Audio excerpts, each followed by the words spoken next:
The hordes are coming for Netflix. Disney Plus tweeting just last night a trailer featuring some of the high-profile properties that will be exclusive to its new streaming service, like Pixar and Marvel movies. The tweet included a link counting down to when the service will be available, including a link to pre-order. Joining us now to discuss, Rich Greenfield, co-founder of LightShed Partners. Rich, good to see you. When you take a look at some of these declines, you might think, oh, this is a manifestation of investors finally being concerned about the competition coming. Is that what's happening here? You know, look, we're living in a world now where consumers actually have to want something. You know, in the traditional media universe, whether it was ESPN or ABC or Food Network, you didn't really have a choice. You signed up for a big bundle. And whether you signed up for Comcast Xfinity or you signed up for DirecTV, you all basically got the same channels and you didn't have a lot of choice and you just took what you took and you got what you got. Now, you actually have to want one of these streaming services. Netflix has 151 million subscribers. Mm-hmm. Theoretically, there's nobody subscribing to Netflix who doesn't actually want it because it takes 2 clicks to cancel. The challenge now for all these new companies, right, is that you actually have to go in, acquire subscribers, and most importantly, keep those subscribers. Do you think that there will be a price war? And do you think that Netflix's last price increase may have been its last for a while? And I ask you this because all of these players are out there. Apple's basically giving away the service for free on Apple devices, at least for the first year. AT&T is under even more pressure now to prove that the TWX merger is going to pay off. So is this going to result in better prices for consumers and maybe lower margins for these guys? Everything's about price value. Yeah. So people are spending $100 a month for multi-channel television and watching it a lot less. You know, Don was just talking about the Emmys last night. When you watch the Emmys, really none of the shows that you're paying $100 a month for, broadcast TV, cable networks, you know, a couple on FX, but there really was not much last night coming out of that broadcast TV universe, and you're paying a lot of money for it. And so I guess the answer to your question, Melissa, is if these streamers create the shows that you want, they're going to have a lot of pricing power because their price value, maybe each of them is trying to go lower and lower as they're starting off new. But the reality is these streaming services have the shows you want. I mean, if you want to watch The Mandalorian, you have to subscribe to Disney Plus. If you want to watch Stranger Things, you don't have a choice but subscribing to Netflix. And so the reality is, I think you're going to pay for the content you want to see rather than being stuck in a bundle of channels that you don't want. Well, here's the question about the model. Sure. Don't you think we're going to get to a point where there's going to be serious churn literally on a monthly basis? That once we get to a point in the technology where I can go Netflix on now, Hulu, I love, Handmaid's Tale, but Handmaid's Tale is now over. I'm going to turn that off. I'm going to move over to HBO because Succession's on. I'm going to turn that off when that's over and move to Showtime. That happens now. No, I know, but don't you think? No, but it doesn't happen en masse yet. Well, look, I remember when House of Cards came out. I think it was 2012, February. And there was all these articles that you could read back then, and I'm sure talk on news networks. And the conversation was, oh, my God, they're crazy. You're going to sign up for Netflix on Friday. You're going to binge it over the weekend, then you're going to cancel on Monday morning. How dumb is Netflix, right? And that sort of was what you're talking about when you think about HBO, right? Game of Thrones ends and you cancel.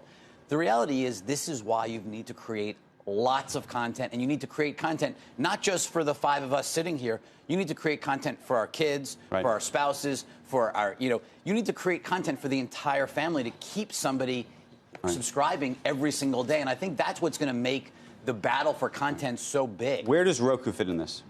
Look, you need to get content to the consumer. So it's one thing to stream. You need to figure out how do you get it. Most people want to watch TV, longer form TV. They want to watch on a TV. Yes, there's lots of YouTube viewership, and there's still, in aggregate, there's still a lot of viewership of things like Netflix on a phone. But the reality is 75, 85% of time spent is in front of a television. Right. Roku's one of the leading ways you do that. But the stock is getting killed. Well, but it's also started the year at 30.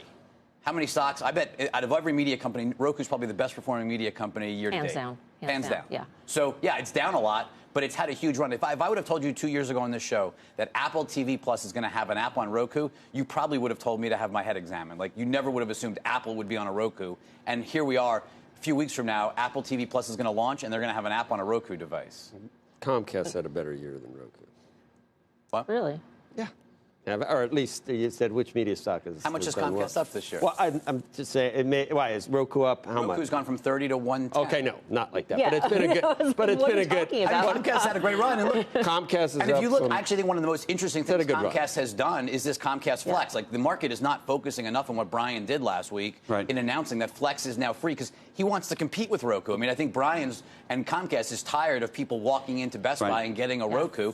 Why shouldn't they, if they have Comcast broadband? Why shouldn't they have a Comcast box? What's your estimate on what Peacock does? This is the new OTT service that NBC is going to offer. Look, every single person that has Comcast service, we don't know whether it'll just be video service, but every Comcast subscriber is going to have Peacock for free. Right. So that's a lot of people. I mean, that's over 20 million households. It gets into our discussion of Apple TV Plus that we started talking about on the show last week is, you end up with this big installed base that can access it at no incremental cost. People are going to use it because it's just free. Now, will the content be killer? I mean, you look at something like Amazon. They put a lot of money in. It doesn't cost anyone extra. But you need shows that drive people to watch.